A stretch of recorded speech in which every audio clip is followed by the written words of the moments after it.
Hey there, I know you're on a journey from grief to growth, just like I am, and you may be looking for tools to help you live a more soul aligned life. Well, head over to my Grief to Growth store. It's your one stop shop for inspiration, for healing, and for transformation. Inside there, you're going to find some free resources to help you get started. You'll find guided meditations to calm your mind and reconnect with your spirit. You'll find signed copies of my book, Gems of Healing. You'll find my brand new Oracle deck to help you tap into daily divine guidance. And there's some powerful mini courses designed to fit in your busy life and move you forward one gentle step at a time. So whether you're deep in grief, seeking spiritual growth, or just ready for a reset, there's something waiting for you right now. Just go to grieftogrowth.com/store, grief numeral 2 growth.com/store, and start exploring. Close your eyes and imagine. What if the things in life that cause us the greatest pain, the things that bring us grief, are challenges? Challenges designed to help us grow, to ultimately become what we were always meant to be. We feel like we've been buried, but what if, like a seed, we've been planted? And having been planted, we grow to become a mighty tree. Now, open your eyes. Open your eyes to this way of viewing life. Come with me as we explore your true, infinite, eternal nature. This is Grief to Growth, and I am your host, Brian Smith. Hi there, I'm Brian Smith. I want to welcome you, whether you're joining us for the first time or you've been with us for a while, to another episode of Grief to Growth. This show is here to help you navigate life's most difficult moments and explore the deeper questions that we all ask. Who are we? Where do we come from? Why are we here? And where are we going? I think today's conversation is one that may just shift your entire understanding of life, death, and what lies beyond. I've studied the afterlife for quite a while, and one of the things I find most compelling about afterlife studies is the near-death experience. And my guest, Jonathan Ashford, is someone who didn't just have a near-death experience. He says he actually died. On May 22nd, 2023, Jonathan's organs failed, his skin turned yellow, and he was clinically dead for 3 hours. But during that time, something extraordinary happened. He wasn't just floating above a hospital bed. He was immersed in what he describes as divine consciousness. He received teachings, he had a life review, and he was given a choice to stay or to return. Jonathan had spent 25 years at the peak of material success, climbing the corporate ladder, living in abundance, and avoiding anything remotely spiritual. But after that experience, the version of him that returned was profoundly transformed. The man who came back was not the man who died. That executive, he says, is gone. Today, Jonathan is part of the IANS, International Association of Near-Death Studies, and the NDERF Research Studies into Near-Death Experiences. And since August 2024, he's been helping others explore across the world, explore through speaking, private lessons, and spiritual guidance. He's not here to self-promote. In fact, he was told not to. He's here to serve, to share what he experienced with those who are ready to hear it. So in this episode, we'll explore what really happened during those 3 hours, what it felt like, what he learned, and all we need to know about the life we're living before we cross over. What's the difference between a near-death experience and actually dying? How does free will fit into what he was shown? Can intellect stand in the way of truth? And what happened when the heart finally takes over? So this isn't just a story. It's an invitation to re-examine everything. So stick around. And as always, the conversation afterwards continues over at my Substack at grieftogrowth.substack.com. There you're going to find an article about today's episode where you can keep the dialogue going, you can ask questions, and you can interact with other listeners to the show. So with that, I want to welcome Jonathan Ashford. Thank you, Brian. I'm happy to be here. Yeah, I'm really glad to have you here. I understand you had all near-death experiences are unusual, but I think yours may have been more unusual than some others. I know you say that you didn't just have an NDE, that you actually died. So what is it you mean by that? Yeah, so I died from stage 3 sepsis, which brought on organ failure, multiple organ failure. And when I went to the other side, I was told that I passed, which is why I was given the choice to stay there or return. When I did return, my body was 94 degrees. I had lost 1 degree of temperature per hour that I was gone, which I understand from a hospice nurse I had recently given guidance to that that's normal. It's normal past death to lose that body temperature. So, yeah, my experience is a little bit more rare than others in a way. I like to say there's a dial of near-death experiences where you start at the 12 and most go to the 3 or the 6 or the 9, but mine went fully to the 12 where I was asked what I wanted to do when it was over. Hmm. So you were in the hospital when this happens? No, actually, I had been to the emergency room twice. I had collapsed 2 times over 2 weeks, and Hmm. both emergency room visits missed it. I was a super healthy guy, a 2 hour day gym guy, and they couldn't find anything wrong. They found some acidity in my blood, which would have been the marker for them to find something, but they actually attributed it to my ketogenic diet at the time. Oh. So, what turns out happened is I had a gallstone get stuck in a duct, and that led to sepsis, led to the infection, which has 3 stages. The problem is when most people get a stone of any type, they feel it. I happen to have a DNA mutation to pain, and I never felt it. Hmm. So I just kept getting sicker and sicker and sicker until everything failed. The night I passed, my skin turned completely yellow. I had lost most of my eyesight. My hair was falling out. I had lost, I don't know, 7 pounds maybe over the 2 weeks. And I thought I had picked up COVID from being in the ER. So I thought, wow, this is pretty serious. This is kicking my butt. Hmm. And then it turns out that night I woke up and felt completely different, and ended up passing. It took a few months for the doctors to figure out exactly what happened, but considering the damage I have, the extensive damage inside my body, from that night, yeah, I died. Oh wow. So how were you just we're going to go to the physical, then we'll go to your Okay. actual experience, but how was your body found in your house or how? No, no. So I had this experience where I made it to the bathroom and I was dragging my right leg down the hallway. Didn't Everything felt different. It was kind of like I was being moved to the bathroom at Hmm. 4:30 in the morning. And I had been sleeping 18 hours a day. I had no idea why I had even woken up at 4:30 in the morning. Hmm. And it wasn't until I made it to the bathroom doorway that I realized, okay, I'm going to collapse again. And I don't know why. And I don't know if I'm going to be able to make it to the sink to prop myself up.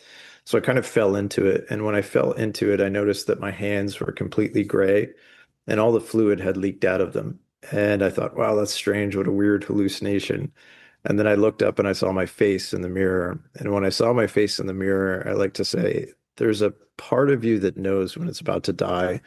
It's similar to, you could say, elderly relatives who are in the funeral home who just have this knowing that when they're going to go. Hmm. And there's something in me that clicked. My face had sunken in, all the fluid had leaked out of my face. It was completely gray. My eyes had sunken in almost to the back of my head. And it was that click. And I knew I was about to die. Everything had been removed from me. It was kind of like I was in front of all the thoughts of, well, how is this even possible? Or what about my family? Or what about my friends? Or what about my dog? Like that was all peacefully removed from me. And you just kind of go through the experience of, I'll call it very graceful. In my case, it was very graceful. It was peaceful and it was beautiful. Hmm. But there's no part of you that says, well, no, I don't want to, right? There's Hmm. no fighting. It just happened. Um, so in that space, I collapsed again and I wasn't found at all. I woke up 3 hours later. I was a crumpled mess. I actually felt myself come back to my body. I felt the fluid start to move. I felt what it took to have the heartbeat one time. I felt my lungs inflate a little bit before I was even breathing so that I could breathe. Hmm. They were like pancaked on my back. I felt my consciousness sort of grow within the body cavity and kind of take it over. And it wasn't until I was able to get off the floor that I realized my face had filled back in.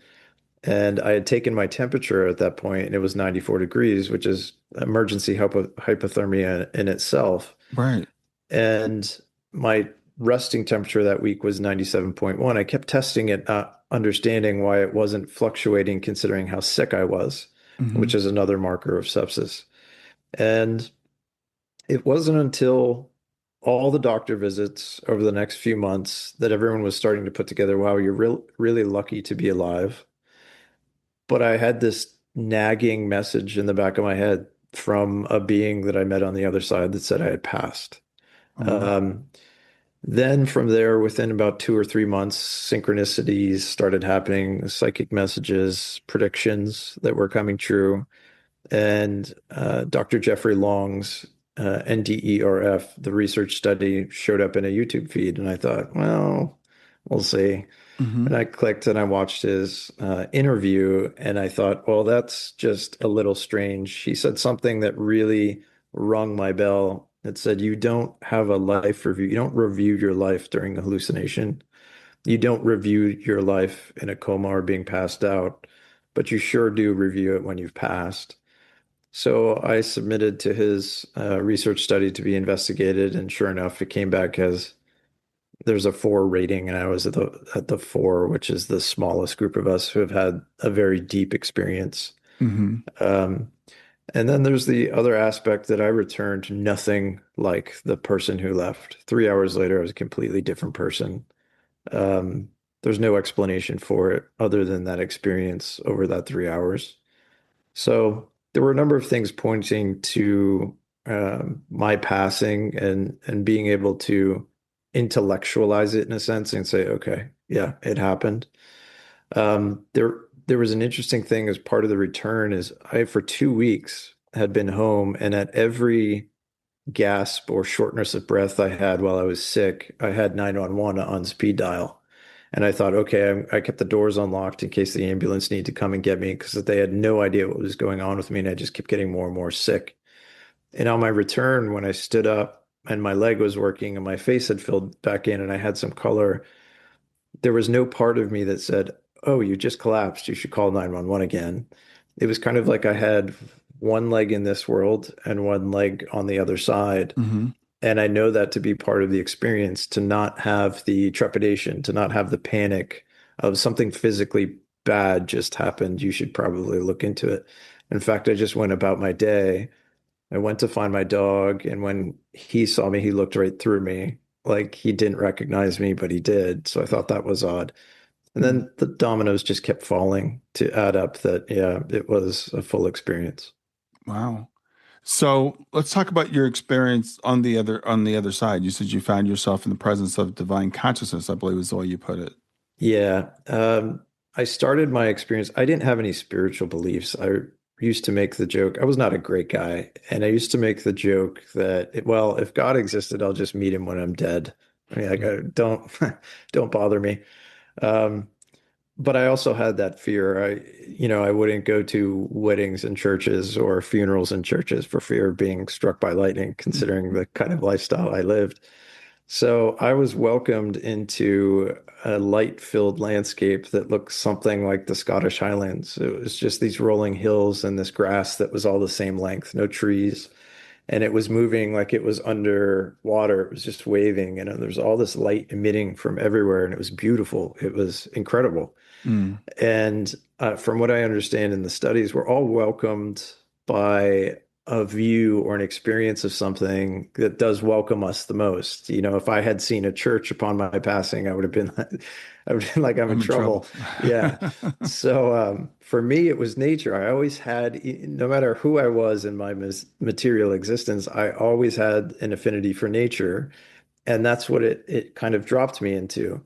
And from there, from what I understand with the studies, none of us know we've passed. I didn't. And it wasn't until I met a being who looked like he belonged in that place. And that being was dressed like a hiker, like somebody I would pass on a trail and just say hello and keep Hmm. going. And it wasn't until I met this hiker that I will say I made eye contact with him, but I know I didn't have a body. So it was kind of like when my attention and intention hit his, I received this immediate, I call it the 3 hour beach ball of conversation. It just gets put into you. This immediate telepathic communication about where I was, what had happened, kind of who he was. He's there to welcome me. All this love that I can't quite put into human words. It's like the greatest welcome you can't give anybody here. But it was from that experience that the near death side of it happened. So tell me about what happened. Yeah, so from there, he sensed that I was trying to figure out who he was. And I'll just say Mm, this, you can give him any name you want. The names don't really matter over there like they matter here. Identification is very different from, I wasn't Jonathan over there. I wasn't a male or a female. I wasn't a Democrat, Republican, a Christian, a Jewish. I wasn't anything. I was a being experiencing the expansion into the fullness of many existences. mm, But this being, I'll say he was 33 years old. He had brown hair and brown eyes. And it was like I could place him, but I couldn't place him. It was like remembering an old friend, but forgetting their name. And upon that, he stepped towards me. He could feel that wonder on me, and he started to show me a number of different existences that I had lived, as well as summing up the answer to who he was, which was, I am you and you are me. And from there, it went right into the life review. mm. Now, my life was not, I was not on the positive side of things. So it was all the nitty gritty, but that being wasn't there to judge me through it. That being was there to love me through it. And even doing the worst thing I had ever done in my existence, I was loved unconditionally through that experience. Stay with us. We'll be right back. Grief doesn't follow stages, timelines, or rules. And if you've ever wondered, am I doing this right? You're not alone. That's why I created the Grief Check In. It's not a test, there are no right or wrong answers. It's simply a gentle way to understand how grief may be showing up for you right now. In just a few minutes, you'll gain clarity and language for what you're experiencing without judgment, labels, or pressure to move on. If you're wondering where you are in grief, this is a safe place to look.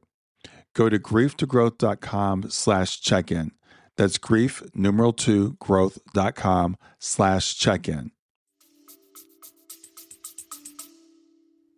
So was it you mentioned that you were pretty materialistic before. Yeah. Was this a shock to you? How did you receive this? No, it's not a shock. You know what it is?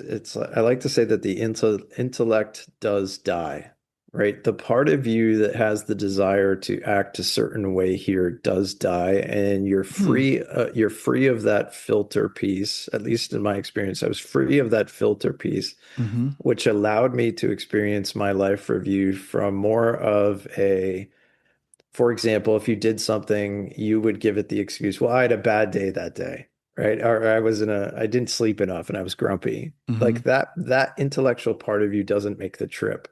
But the part of you that does is the part that recognizes, okay, I didn't understand my connection with another person in that conversation. I didn't show them any compassion. I didn't have love for anybody. I was selfish in that place, Hmm. right? So you're feeling it from more, in my case, an observational view, but still tied very much to the being that I was. I would slip in to myself, or I would slip in to somebody else in the experience, and sometimes have like a third party view of some of the experiences that I had. Mm-hmm. So you're really not tallying like, okay, screwed that up, screwed that up, screwed that. You're just kind of you're experiencing from a view without the lens of your human nature, which is desire for gain, right? We're always every action we take is in the name of gain or comfort in some way, whether we Mm-hmm. realize it or not. And you're free of that there. So you get to the truth of why you do the things you do when you do them, but you also don't have that filter. You feel them in the full brunt. You don't have the filter that says, well, that's partly their fault too, right? You don't have that Mm-hmm. negotiating piece. So I loved the life review. I feel like I never left. I wish everybody could have it. It's such a tool to walk through existence having that feeling. So it sounds like you take ownership of your part in things, but it doesn't make you feel guilty. No, there was no guilt, there was no shame, there was no judgment. If you want to use the word judgment, you could say there's judgment, but judgment's a harsh word. There's Mm-hmm. it was more along the lines of, oh, I missed that opportunity, right? Mm-hmm. You're not judging, you're condemning yourself. You're kind of like, okay, I see that, I understand there was love there and I denied it. Mm-hmm. Um, so in that sense, it can give you great direction.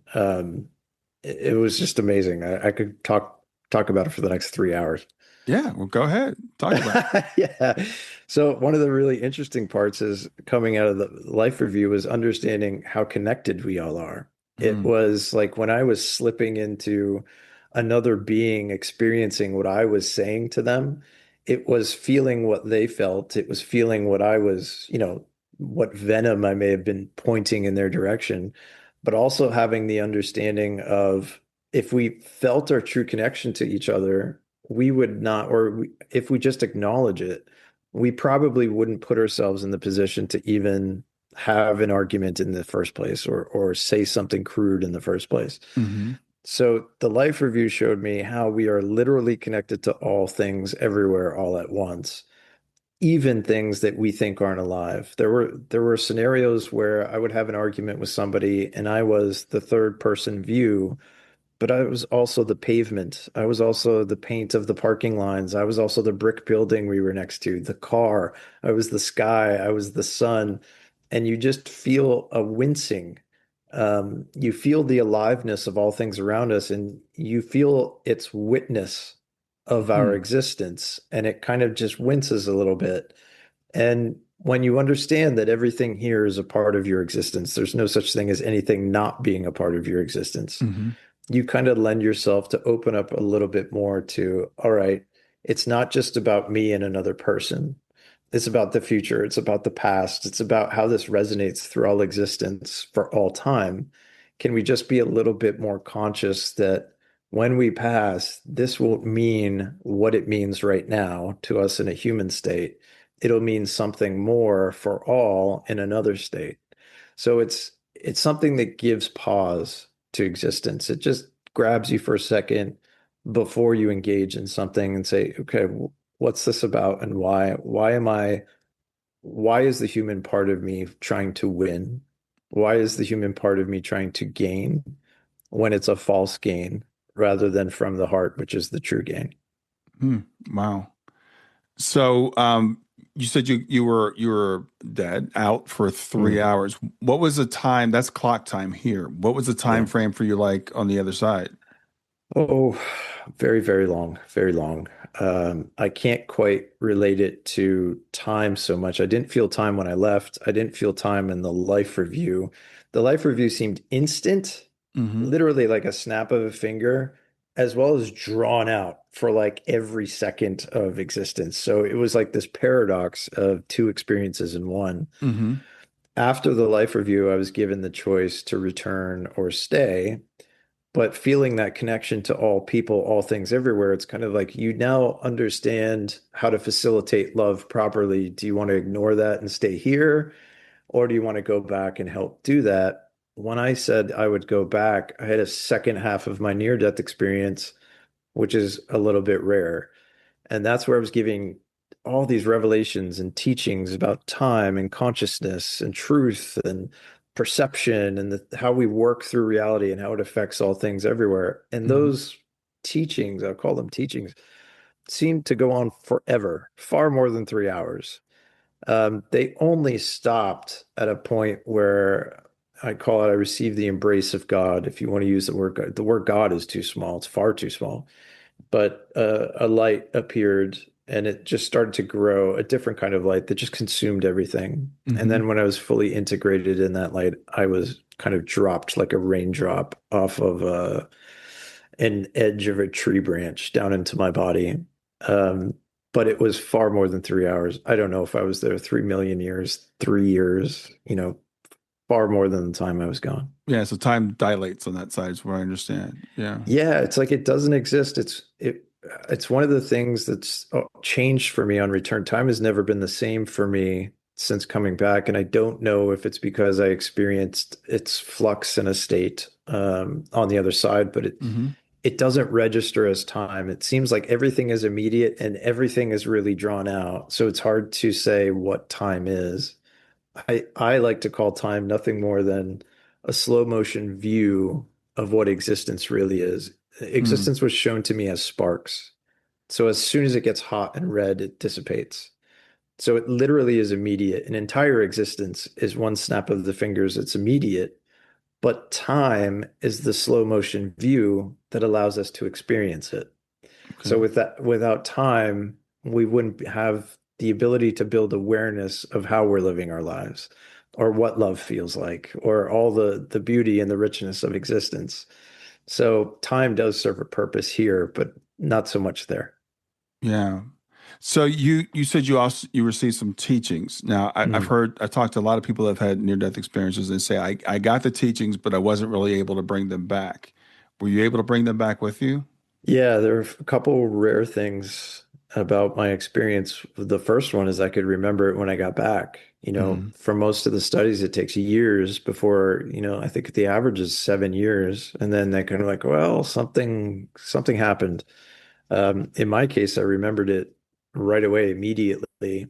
Hmm. The other thing is all of those teachings returned with me. I came back with them. I was given a couple of warnings about them before returning by this being, but I feel like it's a part of me in a weird way. It doesn't come from memory. It's like it's baked into the DNA now, which is very strange. Hmm. When I do interviews or anything like that, I don't have to think about them. They just come out. They have a life of their own. One of the things I was told the teachings were for the one, not the 99.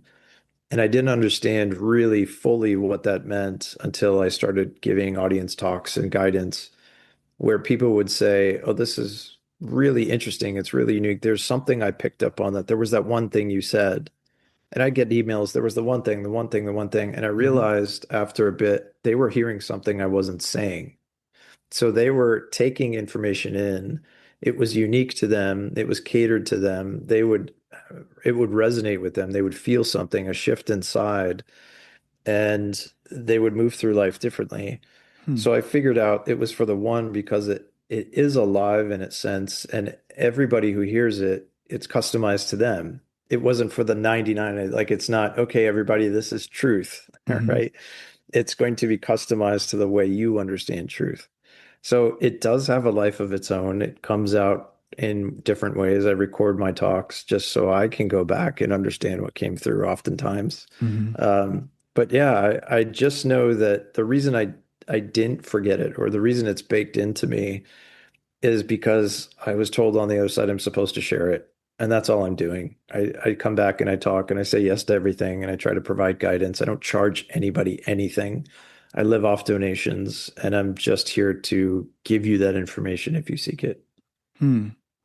So, what were some of the things that you were told? I know this sounds like it's probably a lot, but Yeah. some of the I would guess some of the questions that people have, like why are we here?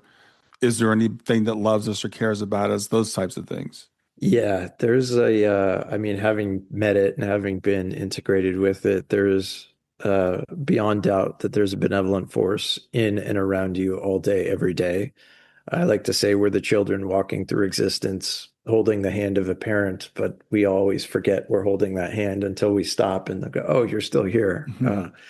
So yeah, there is a benevolent force around us. Our lives are, you could say everybody looks for their purpose, but I like to say that on my return, there's nothing to do, there's nothing to change, and there's nothing to fix. There's only to experience your existence through a heart space or a heart-centered space rather than the material view of existence, which would be through your intellect, which always desires more. It's insatiable. You could get all the answers of the world today through the intellect, and you would still look for another answer tomorrow. Hmm.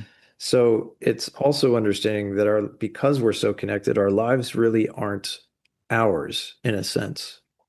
We're all here serving. We all bought the ticket to come down here, and we're all serving each other without realizing we're actually serving each other. Hmm.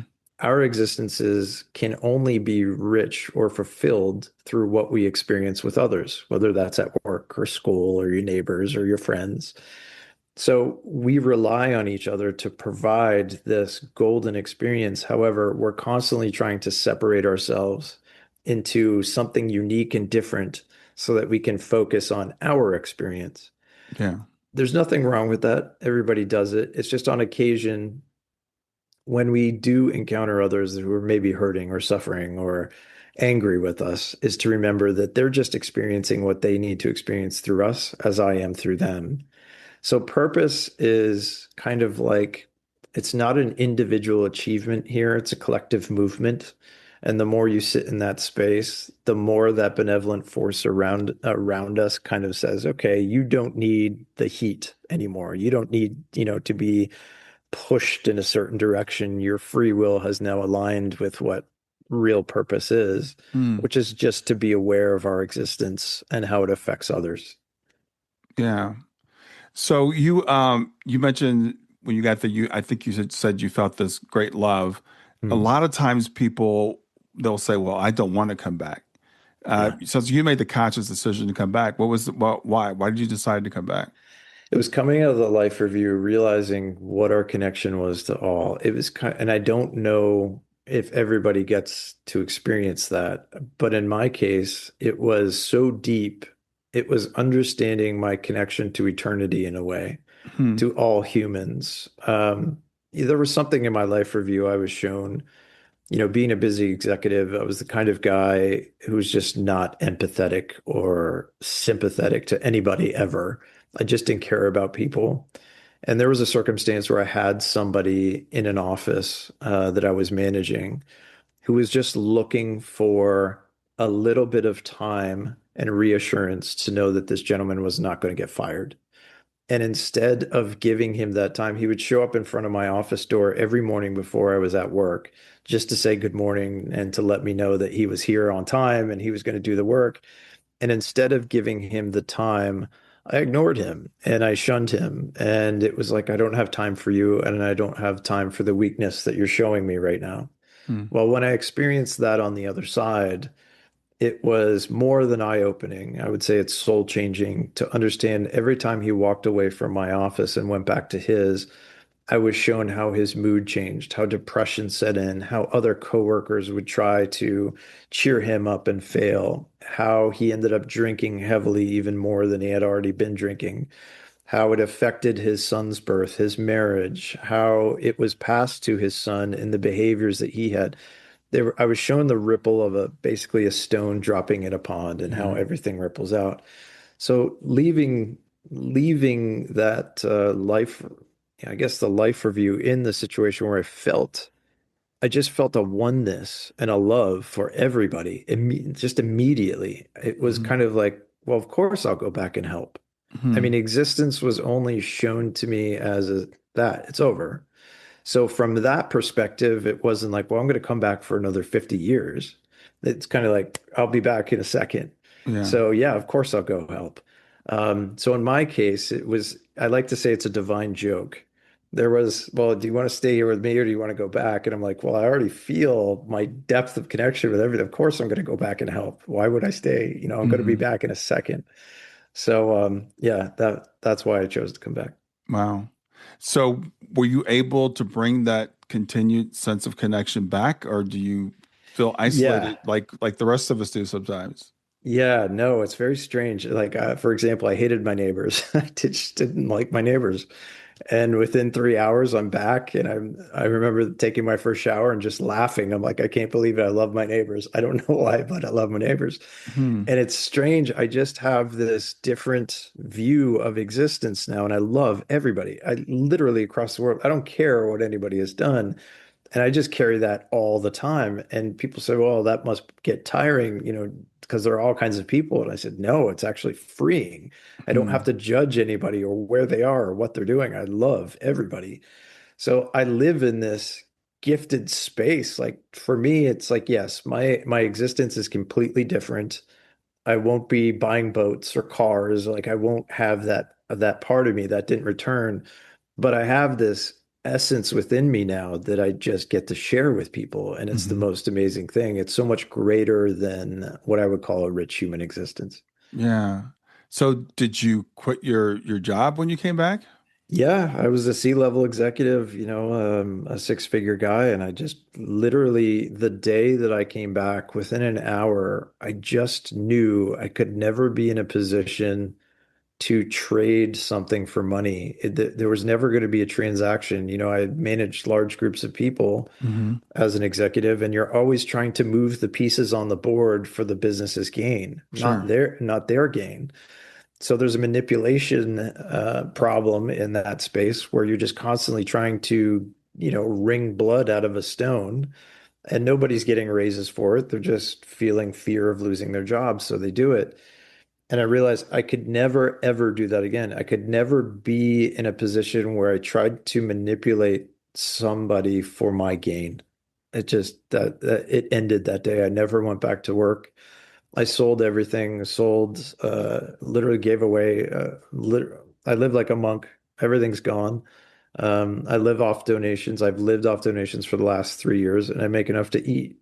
And that's perfect because I didn't return with desire that said, oh, that pair of jeans would be good, or, oh, let's go to a restaurant. I have no desire whatsoever for food, money, sex, companionship, entertainment, nothing.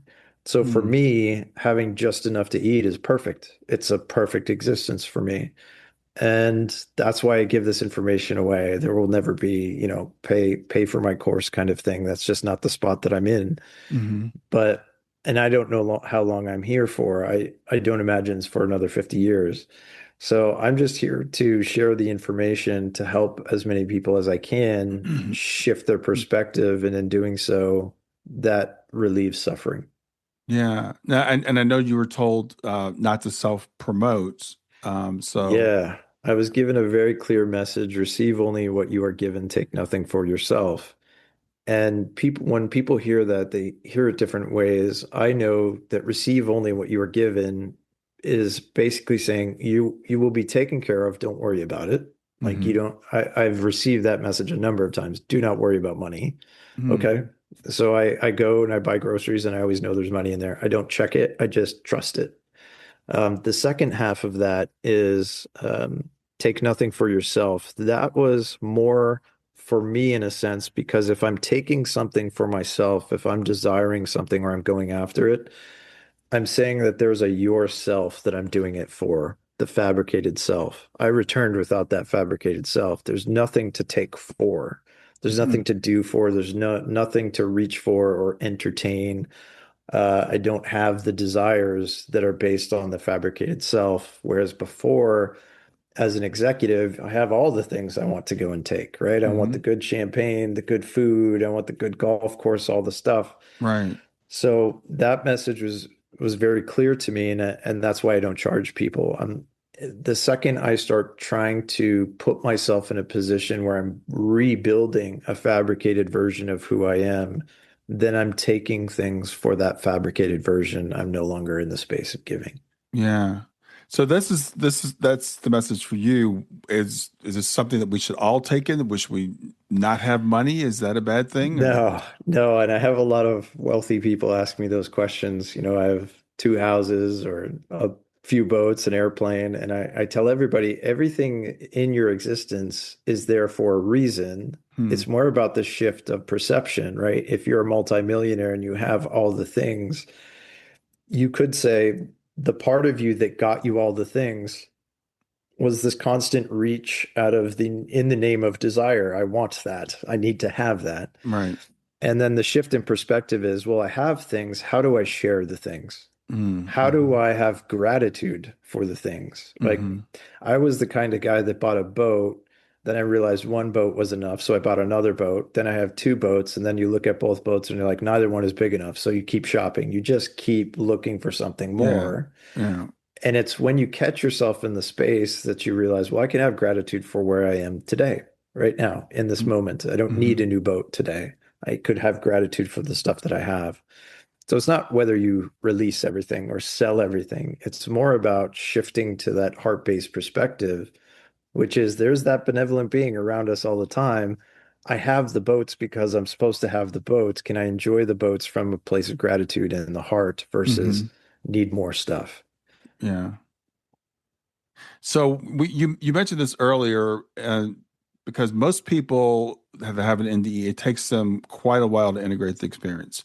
Yeah. As you said, 7 to 14 years on average to fully integrate it. People come back a lot of times depressed, feeling disoriented, confused, all those things. Sometimes it takes a while to recall them.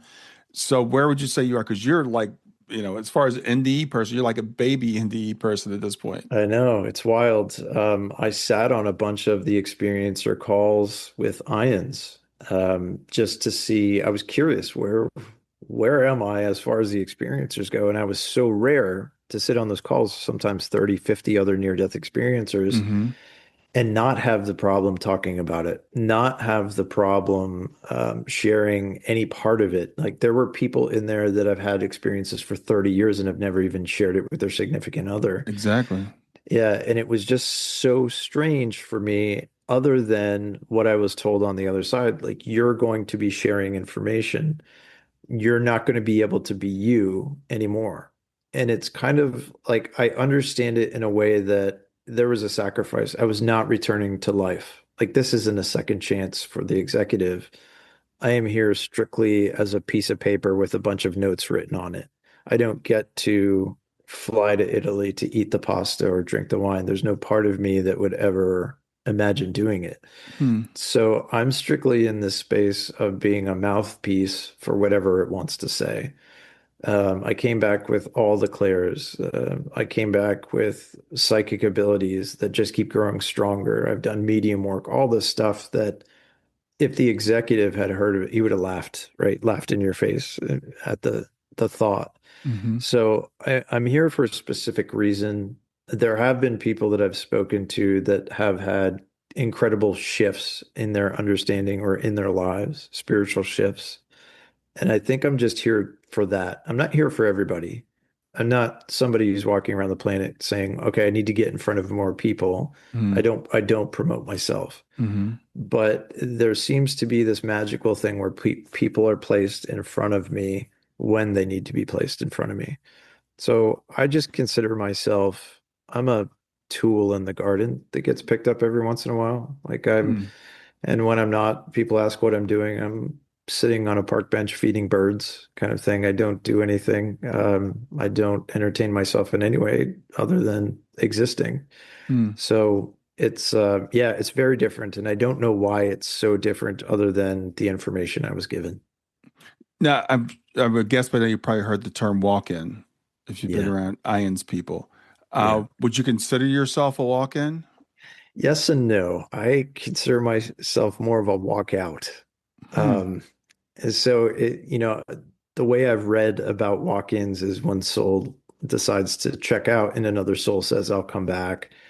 There's a part of me that knows that that soul that left didn't come back. Something else did. I don't know if you would call it another soul who's looking to fulfill something. I tend to think not. I'm more like a walkout because things have come in and out of me. Sometimes I call myself a canoe in which some things just come in for a ride and then leave. Hmm. It's a different existence in a way where I don't have the human part that is here for the lessons anymore. Hmm. Right? The lessons come from I would get into a relationship and see if how could I manage through that relationship as a near-death experiencer with information. But I know I'll never be in a relationship, right? I know I will never be put into a situation where I have to pick money versus person. All of those things have been removed. So it's why I call myself a walkout because there's nothing in here that's supposed to experience existence in a way that I have to worry about another life review, right? That's kind of like it's done. It's ongoing in a way, but it's done. I'm never in a position to fight desire anymore. Yeah, and when I first heard the term walk-in, it sounded like it was like a soul swap. Like you're Yeah. one person, then you're another person. Now I think of it more of a like it's like an upgraded version of yourself that walks in Mm. is the way that I kind of view it. Yeah, I could say that. In a way, I think that person who was in here was certainly upgraded. But like, for example, that person, I could also say that person never returned at all because there Hmm. was so much missing from that life. It's like I Hmm. have some of the memories of that life, but I'm missing so much and I can't feel the memories, which is very different. So I have them of kind of like Polaroid pictures or short videos. I can't feel the experiences. Like Hmm. I had really wanted the specific motorcycle that was like a customized anniversary edition of this bike. I knew everything about it, how fast, how heavy, everything. Hmm. The year, and I came back, and when I looked outside and I saw it in the driveway, I couldn't have told you anything. I still can't. I know nothing about it. I know the brand. I don't even know the model, the year, nothing. And I have so much of that where I felt that this person who was in here was very into certain things. Hmm. And now I'm in this place I know nothing about them. Hmm. So I have a hard time putting a label on exactly what it is or why. Sure. But I just know I'm here as a messenger in a way to release some information, and then what happens from there, who knows? Yeah. Now you mentioned some of the clairs that you have. For those Mm, people that are listening, clairs are abilities or senses extra sensory, I guess. yeah. So tell me about the clairs that you came back with. Yeah, I have all of them. I can see the knowing, claircognizance. I can hear auditorily. I'll know if something's in the room or if I'm about to get a prediction. I get visions. I can smell. I can taste it. I have like this soul scent, which I believe Rudolf Steiner talked about a little bit. It, it's it's all of the above. There's no one part of it that I don't have. It Hmm. took me a year to kind of settle into this because to go from a materialistic executive who was worried about who was playing football to now getting predictions about things happening in the world took a bit to get used to. Hmm. I predicted the LA wildfires 3 days before they happened, an avalanche in Switzerland that swallowed a village, earthquakes throughout, and many things to come. Hmm. And I use it for people. I don't use it for myself. That was a message I received. Again, was like, do not use anything for yourself. Hmm. So I help people who have lost others with medium work, or I help them with guidance. You could call it psychic readings, but I try not to. If you're looking to know who you're supposed to marry or not, I won't give you that answer. That Hmm. doesn't serve as progression. Hmm. So I know I'm given these things strictly to help others progress through the places they're stuck with their view or their lens of what their existence is actually about. Yeah. Now, most of us live with this thing that we call the veil, or I call the Mm, veil, right? This forgetfulness, this not we don't have the clairs, we don't have all those senses. yeah. Um, what do you think the purpose is of you having these abilities? Because I tell people I think the veil's there for a reason. Be careful what you wish for, because a lot of times people that come back from these experiences, it's not a good thing to have an NDE. Sounds like it's a Yeah. different experience for you. But for the rest of us, what is the purpose of the forgetfulness? Yeah, I would say it's definitely not easy, or I wouldn't recommend an NDE. Your life, it literally gets turned upside down. Hmm. Um, the veil, I look at the veil a little bit differently. The forgetfulness, when I experienced a view of other existences on the other side, and I have also experienced it here as well, some more. Hmm. If you can imagine what it would feel like imagine every thought you've ever had. Now multiply that by another existence. The weight of it, the yearning for happiness, comfort, the desire for things. Imagine all those thoughts you've had in your lifetime. Now multiply that by multiple lifetimes. You don't want to remember. You trust me, you don't. Right. When I felt it, it was crushing. I think it would break us if we did have the remembering. I do believe there's a bleed over, though. We're supposed to remember certain things, right? We're Mm. drawn to certain things in our life for certain reasons. Some of us are drawn to sports, or some of us are drawn to cooking, and you wonder, well, why? I don't know. It's just something I liked. And you understand that existence is like this simultaneous thing that happens. It isn't linear time, like, oh, that existence was 1,000 years ago. It's kind of overlapping in a weird way. So you have this bleed through. Mm. But the veil, as I understand it, is more transparent than you would believe. The veil, I like to call you the veil. Who you think you are is the veil. Like Yes. all of our spiritual beliefs, all of our definitions of what we think reality is, all our positions that we take for understanding. When you start to release them, you start to pull back this curtain, of which on the other side is the sun. The sun's always been shining. It's never not been shining. And when you kind of pull it back, you realize, oh, did you guys know there's a sun out here? And it's kind of like, yeah. And then you shut the curtain again. You stub your toe in a piece of furniture and the curtain gets shut. Right. So it's being aware or finding stillness within yourself, which is the absence of that fabricated self trying to find and get or seek something Yeah. that allows that curtain to be pulled back. And I like to tell everybody, yes, I was given a lot of information and I have a greater understanding of how existence works, but you can have that too. You don't need the experience. It's more or less pull the curtain back and let yourself feel it every now and then. Expose yourself to it. It's there. It's literally knocking on the window on the other side of the curtain. Hmm. And when you get into that space, that's when you start to remember.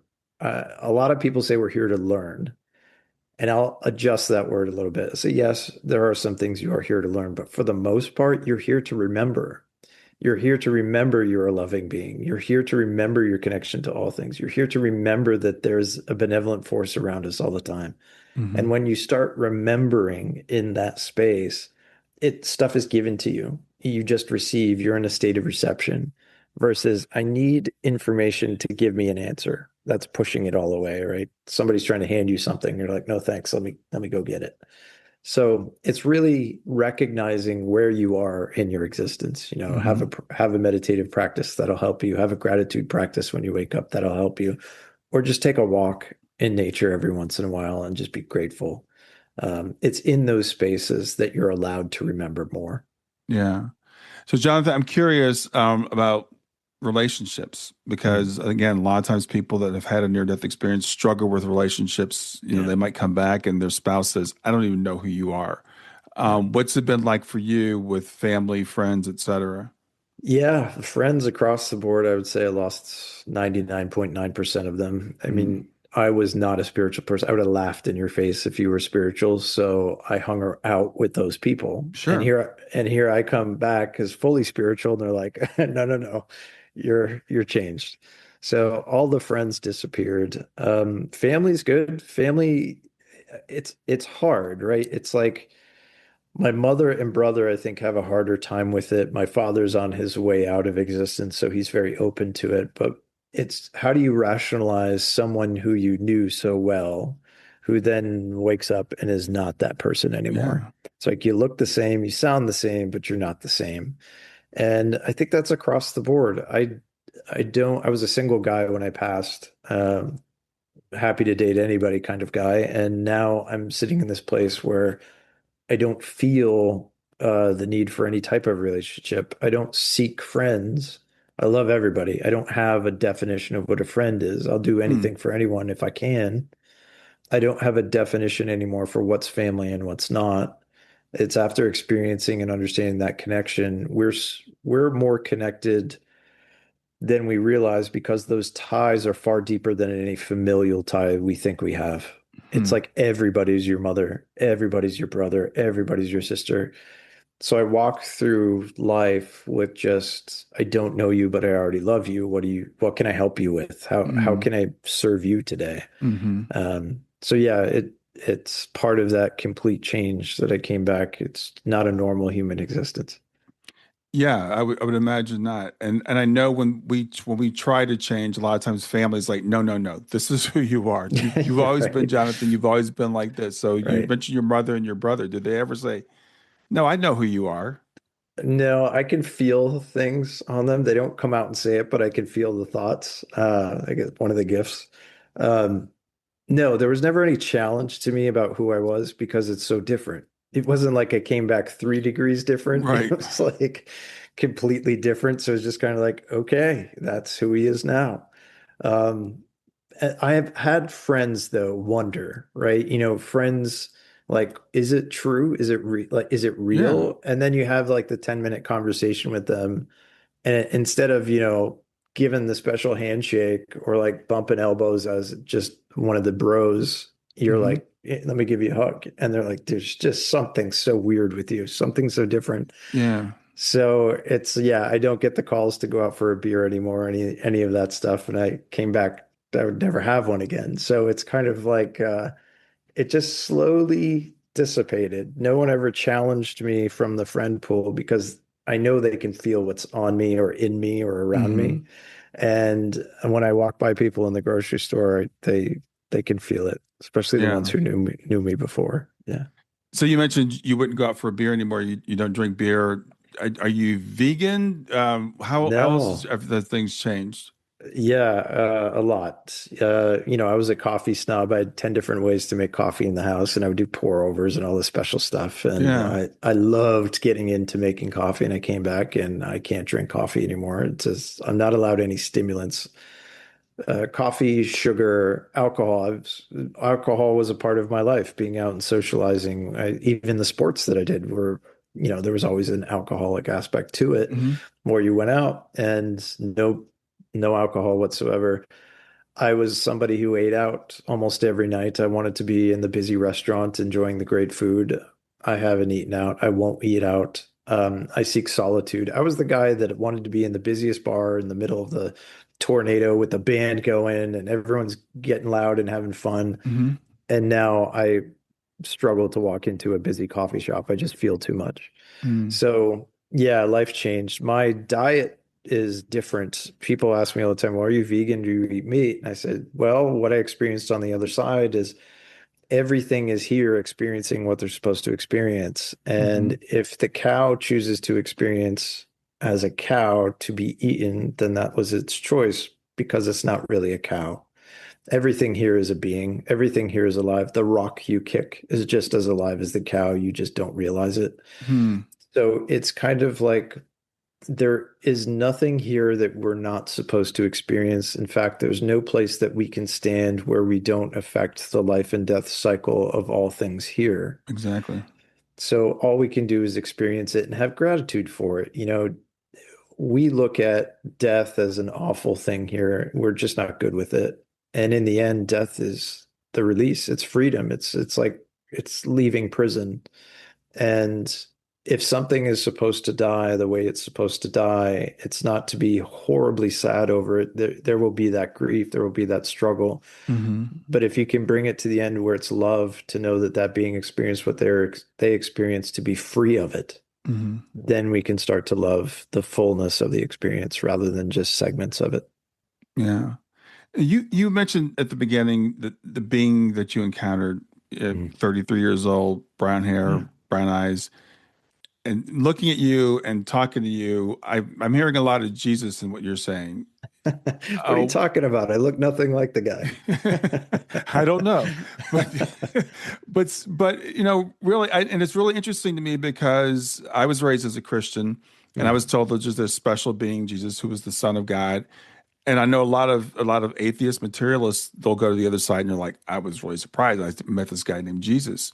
Yeah. Any thoughts on that? Yeah, the reason why I don't use his name is because of our concept of what he is or who he is. Hmm. It's you will hear a lot of him come through me because that's what comes through. Right, That's who is showing me all of these things. I just know that you can remove any religious context you have for him, right? Like he was pre-religion. right, His lessons had no religion. His right. lessons were the kingdom of God is within. Hmm. And it's all of the stuff that we have afterwards that we point at the picture and say, I worship him instead of understanding what he was trying to show us. Um, I'll just say God has no religion. When I Hmm. was there and I was fully integrated with there are no defining lines that says he's this or he isn't this. What I will say is what he represents and what I felt mostly was love, right? You could remove the name Jesus and just call it love. And Right. it was the most incredible love and brotherly love and a love that you want to feel the rest of your days. But then you realize that love is already within you. That love lives within you. And Hmm. it's a matter of calling it forward. It's not something you necessarily have to be taught. But yeah, it was him, but not him as you would call him based on human understanding. No, I absolutely understand. I Yeah. think that I know the person of Jesus has been hijacked by Yeah. one religion in particular, Yeah. who have made that person into something that he wasn't, who put words in his mouth. Yeah. I hear from you what I believe the true message that he was trying to deliver, which does go beyond any particular religion, which is why the religious people conspired to have him murdered. It's not like, Yeah. they were all into him. Right. Yeah, you have it right. Um, he was not religious in the way he spoke. He was not divisive in the way he spoke. He was incredibly loving and incredibly sharing, and has showed up in me in ways that others have seen. And I always laugh. That's why I record the talks that I do, because sometimes he does come through. Hmm. So, but he's in everybody. That's the problem until you understand that he never left. He's within all of us. It's just a Hmm. matter of letting him come through. Yeah. So, Jonathan, for people that are listening, and a lot of times people that listen to my program are people who are grieving. They've Mm, been through some of the worst things in life. They're asking yeah. themselves, why am I here? What's the meaning of all this? What message do you have for them? You are loved more than you could ever possibly imagine. In everything that you're experiencing, there is love.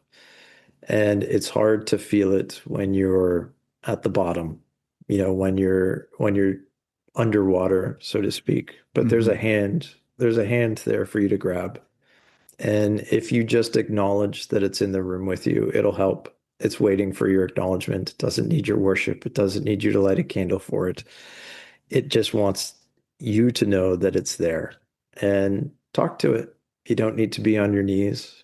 You don't need to find a church. You just need to be in your heart.